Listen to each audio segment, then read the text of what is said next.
नमस्कार, मैं हूं प्रदीप कुमार। आप देख रहे हैं पॉलिटिकल आइडिया। पॉलिटिकल आइडिया के आज के इस अंक में आप सभी दर्शकों का बहुत बहुत स्वागत है। दोस्तों, आखिरकार नरेंद्र मोदी का लाडला मंत्री धर्मेंद्र प्रधान को इस्तीफा देना ही पड़ा।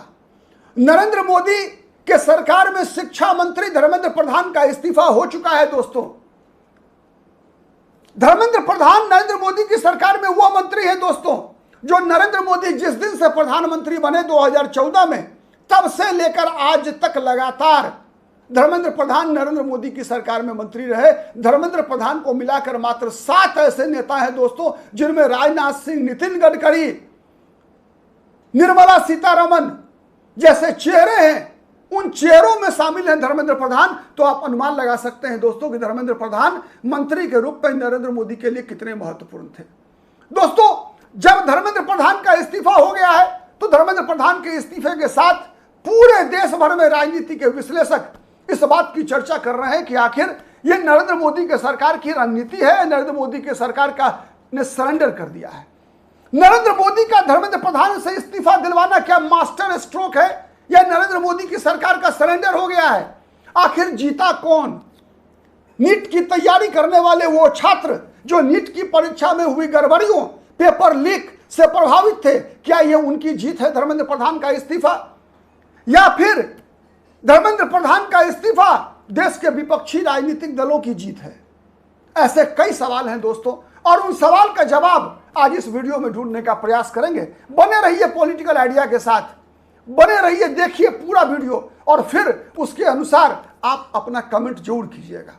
और हमारा वीडियो यदि पसंद आए तो प्लीज लाइक कीजिए, शेयर कीजिए, जिससे कि अधिक से अधिक लोगों तक हमारी बातें पहुंचे। दोस्तों, धर्मेंद्र प्रधान ने इस्तीफा देते समय एक 2 पेज का पत्र जारी किया है और देश के युवाओं के नाम यह पत्र लिखा गया है। दोस्तों, जब धर्मेंद्र प्रधान के इस पत्र की कुछ लाइनें मैं आपको सुनाता हूं दोस्तों, तब आप बेहतर समझ पाएंगे, बेहतर जवाब मिल पाएगा उन 2 सवालों का जो मैंने पूछा है कि आखिर ये जीत किसकी है, हार किसकी है, और दूसरा नरेंद्र मोदी के सरकार का ये मास्टर स्ट्रोक है या नरेंद्र मोदी की सरकार ने आंदोलनकारियों के समक्ष आत्मसमर्पण कर दिया, समर्पण कर दिया है।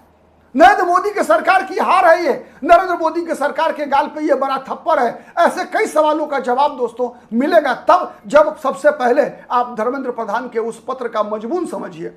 मैं कुछ लाइनें बता रहा हूं दोस्तों। धर्मेंद्र प्रधान ने जो अपने पत्र में लिखा है कि पिछले 10 दिनों का घटनाक्रम देखकर मेरा मन दुखी है। यह मेरे लिए व्यक्तिगत प्रतिष्ठा का विषय नहीं है। भारत की युवा शक्ति ही भारत की असली ताकत है। देश की युवा शक्ति को भ्रम के कुचक्र में फंसने नहीं देंगे, यह मेरा संकल्प है। यानी धर्मेंद्र प्रधान का यह संकल्प है। जंतर मंतर पर और पूरे देश भर में जो स्थिति बनी है, इस स्थिति का राष्ट्र विरोधी ताकतें लाभ न उठाएं, देश की एकता बनी रहे, भारत में एक भी विद्यार्थी का भविष्य कानूनी पेचीदगियों में ना उलझे, हमारे बच्चे अपना कैरियर बनाएं, अपना समय पढ़ाई में लगाएं, कैरियर बनाने पर फोकस करें। इसी बात पर विचार करते हुए मैंने अपना त्याग पत्र माननीय प्रधानमंत्री जी को भेज दिया है। यह पत्र का मजमून है दोस्तों। धर्मेंद्र प्रधान के इन कुछ लाइनों में आपको समझ में आ जाएगा कि दरअसल किसकी हार हुई है, किसकी जीत हुई है, मोदी का यह मास्टर स्ट्रोक है या मोदी सरकार का सरेंडर है। दोस्तों, जब धर्मेंद्र प्रधान के इस्तीफे की खबर आई तो कॉकरोच जनता पार्टी के जो सुप्रीमो है अभिजीत दीपके, उनका बयान दोस्तों आ रहा है, वायरल हो रहा है। अभिजीत दीपके ने कहा कि हम कॉकरोच हैं, हम कॉकरोच हैं, केवल धर्मेंद्र प्रधान के इस्तीफा से मानने वाले नहीं हैं, हम ये जगह छोड़कर नहीं जाने वाले हैं। आप समझे? नहीं समझे तो मैं समझाता हूं दोस्तों। ये जीत जो है दोस्तों, ये आंदोलनकारियों की जीत है, ये छात्रों की जीत नहीं है। मेरे अनुसार आप कितने सहमत है कमेंट करके बताइएगा दोस्तों। ये दरअसल अब छात्रों का आंदोलन है ही नहीं। छात्रों ने आंदोलन किया था दोस्तों तब जब नीट का पेपर आउट हुआ था। जब नीट का पेपर आउट हुआ था तब छात्रों ने आंदोलन किया था, लेकिन उसके बाद जब उस परीक्षा को रद्द कर दिया गया, पेपर आउट करने वाले जितने दोषी थे सब के सब गिरफ्तार कर लिए गए। दोबारा नीट का एग्जाम हो गया दोस्तों, दोबारा परीक्षा करवा लिया गया, उसका रिजल्ट आ गया, काउंसलिंग चल रहा है, तब ये आंदोलन छात्रों का शुरू हुआ है दोस्तों। और आप जंतर मंतर क्या, आप देश के विभिन्न भागों में, जिसके बारे में धर्मेंद्र प्रधान ने अपने पत्र में कहा है कि देश के विभिन्न भागों में जो विद्यार्थी हैं वो समाज विरोधी तत्वों के कुचक्र में नहीं फंस पाए, इसके लिए मैं इस्तीफा दे रहा हूं। दोस्तों, आपको दिल्ली से लेकर पटना तक, भोपाल से लेकर कोलकाता तक 3 चीजें आपको स्पष्ट रूप से दिखी होगी। 3 चीजें। पहला, इस आंदोलन के दौरान, छात्रों के तथाकथित छात्रों के आंदोलन के दौरान हर जगह कॉमन चीजें मिली होगी आपको, देश विरोधी नारेबाजियां। मिला है या नहीं मिला है? मणिशंकर अय्यर जैसे नेता इस छात्र आंदोलन में उमर खालिद और शर्जील इमाम की बात कर रहे हैं या नहीं कर रहे हैं? दोस्तों, CAA प्रोटेस्ट जो शाहीन बाग का आंदोलन था दोस्तों, उसी की प्रकार से मोदी तेरी खबर खुदेगी ऐसे नारेबाजियां हो रही है या नहीं हो रही है? किसान आंदोलन के दौरान जिस प्रकार से लाल किले की पवित्रता को नष्ट करने का प्रयास हुआ था, क्या संसद के बारे में ऐसी ही बातें बोली जा रही है या नहीं बोली जा रही है? क्या पुलिस कर्मियों पर जानलेवा हमले हुए हैं या नहीं हुए हैं? बताइए आप। क्या महिला पत्रकारों के साथ छेड़छाड़ हुई है या नहीं हुई है? ये बताइए आप। सच है या गलत है? क्या छात्रों के नाम पर इस आंदोलन का कोई हल नहीं निकले, इसका पूरा प्रयास हुआ है या नहीं हुआ है? दोस्तों, इस बात के आप प्रत्यक्ष गवाह होंगे। जब सोनम वांगचुक का आमरण अनशन समाप्त हुआ तो जितने भी नेता थे राजनीतिक दलों के, उन लोगों ने क्या सवाल खड़ा किया दोस्तों कि सोनम वांगचुक के अनशन का जब हम समर्थन कर रहे थे तो हमसे पूछे बगैर सोनम वांगचुक ने अपना अनशन तोड़ क्यों दिया? सोनम वांगचुक ने पूछा कि क्या मैं अपनी जान दे देता तब ये खुश होते? सोनम वांगचुक ने कहा कि मुझे जीने की आवश्यकता है देश के लिए। कई सवाल हैं दोस्तों, कई सवाल हैं, और आप नोट करके रख लीजिए। शायद धर्मेंद्र प्रधान के इस्तीफा के बाद भी छात्र संतुष्ट तो पहले हो गए थे दोस्तों, लेकिन ये आंदोलनकारी संतुष्ट नहीं होंगे। फिर कई बड़ी मांगे रखेंगे, ये कई ऐसे मांग रखेंगे दोस्तों जिस मांग की पूर्ति करना संभव नहीं है। इनकी मांग क्या होगी? इनकी मांग होगी कि पुलिस कर्मियों पर जानलेवा हमला करने वाले लोगों को माफी दे दी जाए, उन पर कोई कार्रवाई नहीं हो, उन पर कोई मुकदमा नहीं हो। बताइए, क्या यह संभव है?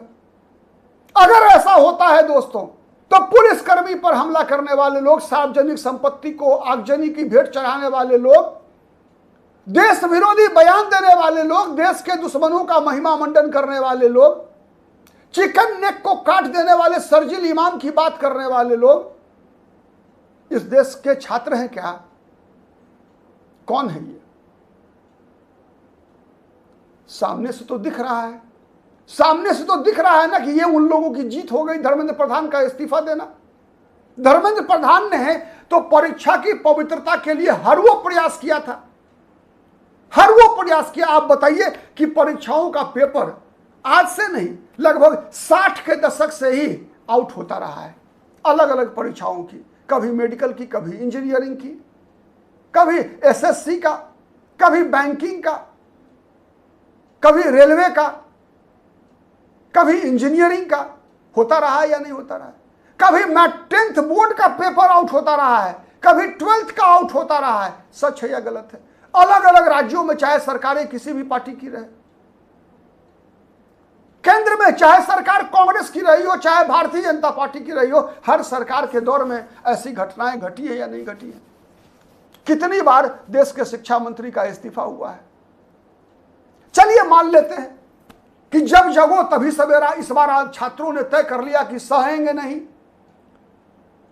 लड़ाई लड़ेंगे। छात्रों को लड़ना भी चाहिए, छात्रों को लड़ना चाहिए पढ़ाई में सुधार के लिए, शिक्षा में सुधार के लिए, परीक्षा की पवित्रता के लिए।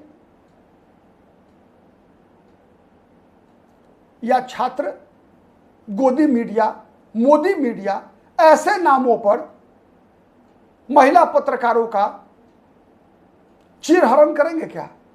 चरित्र हरण करने की आजादी मिलनी चाहिए उनको। और ऐसा काम करने वाले लोगों को क्या कानून की गिरफ्त से माफी मिलनी चाहिए? जवाब जरूर दीजिएगा, जवाब जरूर दीजिएगा दोस्तों। तो सवाल दूसरा, तो ऐसे तत्वों की जीत है, ऐसे लोगों की जीत है अभी तक धर्मेंद्र प्रधान का इस्तीफा। याद रखिएगा। आप कितने सहमत है बताइएगा दोस्तों। अभी तक ये छात्रों की जीत नहीं है। छात्रों के नाम पर आंदोलन करके सरकार को झुकाने का प्रयास करने वाले ऐसे तत्वों की जीत है। कल को तो ऐसे तत्व तो ऐसी आगजनी करके ऐसे ही देश में सिविल वॉर की स्थिति लाकर देश के प्रधानमंत्री, जो कि देश की जनता के द्वारा चुना गया है, बहुमत के द्वारा चुना गया देश के प्रधानमंत्री को भी इस्तीफा देने को बाध्य कर सकते हैं। कल को देश के गृह मंत्री को भी इस्तीफा देने के लिए बाध्य किया जा सकता है। क्या होगा इस देश का? अगर ऐसे तत्वों की जीत है अगर ये, तो देश बहुत खतरे में है। याद रखिएगा। अगर नरेंद्र मोदी की सरकार ने सरेंडर किया है अगर, तो यह देश के लिए बहुत बड़ा खतरा है।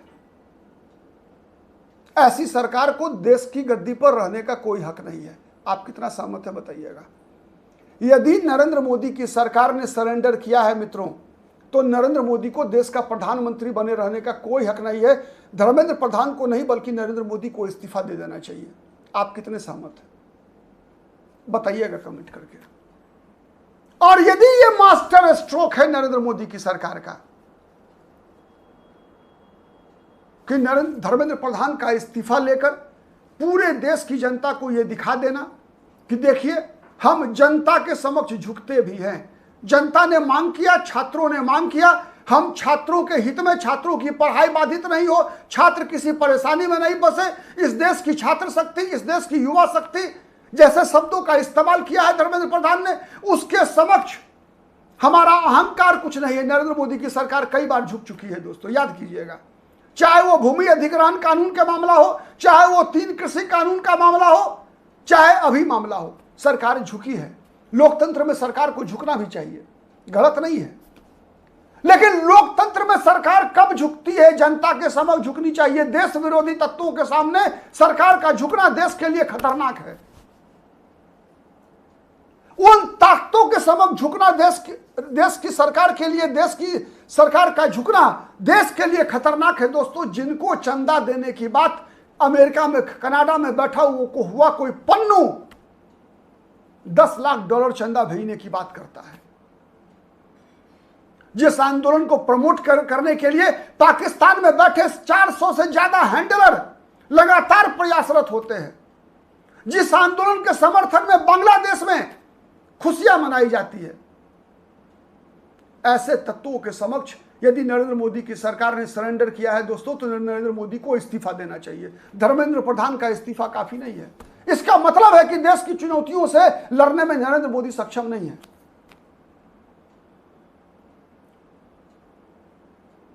और अगर यह मास्टर स्ट्रोक है, जिस प्रकार की बातें धर्मेंद्र प्रधान ने लिखा है कि कॉकरोच को एक्सपोज करना और कॉकरोच का साथ देने वाले लोगों को एक्सपोज करना, संसद से लेकर सड़क तक अगर यह मकसद है दोस्तों, तो कहा जाता है 4 कदम आगे बढ़ने के लिए यदि 2 कदम पीछे हटना पड़े तो उसमें कोई दिक्कत नहीं होनी चाहिए। अगर यह कोई रणनीति है तब तो इसका स्वागत हो, लेकिन अगर यह सरेंडर है तो यह अक्षम्य है। आप क्या सोचते हैं कमेंट करके बताइएगा। आज के लिए इतना ही, नमस्कार।